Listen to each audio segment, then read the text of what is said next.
వాస్తవంగా జనసేన అన్న క్లారిటీ ఇవ్వాలి. భారతీయ జనతా పార్టీ అన్న క్లారిటీ ఇవ్వాలి. పవన్ కళ్యాణ్ సెలబ్రిటీ ఇమేజ్ ఉన్నటువంటి వ్యక్తి, దేశవ్యాప్తంగా పాపులారిటీ ఉంటుంది. తనని అందులో ఎన్డీఏ భాగస్వామ్య పక్షం, తెలుగుదేశం బీజేపీల మధ్యన లింక్ కలిపిందే పవన్ కళ్యాణ్. ఆ కారణంగానే వాళ్ళ కూటమి ప్రభుత్వం ఏర్పడింది. 100% స్ట్రైక్ రేట్తో తను ఇప్పుడు డిప్యూటీ సీఎంగా కూడా సాగుతున్నారు. ఎన్డీఏ మీటింగులకు పిలుస్తూనే ఉన్నారు. యాక్చువల్గా బీహార్ ఎలక్షన్స్లో ఎన్డీఏ భాగస్వామ్య పక్షాలందరినీ ప్రచారానికి పిలిచారు, ఇంక్లూడింగ్ అప్నాదళ్కి సంబంధించినటువంటి అమ్మాయితో సహా చిన్న చితక పార్టీలు కూడా ప్రచారానికి పిలిచారు.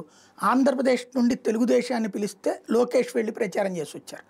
అంటే ప్రచారం అంటే జనంలో దండాలు పెట్టడమా, లేకపోతే అక్కడ ప్రెస్ కాన్ఫరెన్స్ ఏదో ఒకటి. ఎన్డీఏ భాగస్వామ్య పక్షాలన్నీ అక్కడ ఉన్నాయి మాతోనే అన్నటువంటిది తెలియజెప్పే ప్రయత్నంలో భాగంగా అక్కడ కార్యక్రమాల్లో అందరినీ పిలవడం జరిగింది. అదేది మహారాష్ట్రకు సంబంధించినటువంటి మాజీ సీఎం షిండే దగ్గర నుంచి అప్నాదళ్కి సంబంధించినటువంటి ప్రియా దాకా అందరినీ పిలిచారు. ఇక్కడ లోకేష్ కూడా వెళ్ళొచ్చారు.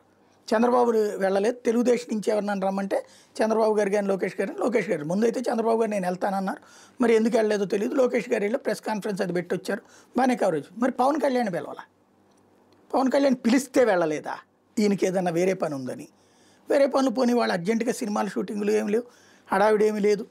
ఆల్రెడీ తన శాఖకి సంబంధించి రివ్యూలు చేసుకుంటున్నారు. పిలిస్తే వెళ్ళకపోవడం ఉండదు. మరి ఏం జరిగిందో తెలియదు. నెంబర్ 1.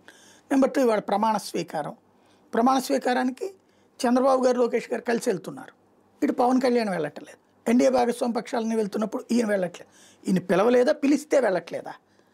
ఏముంది ఇవాళ ఏమన్నా అర్జెంట్ పని ఉండి వెళ్ళట్లేదా ఏంటనేది తెలియాల్సి ఉంది.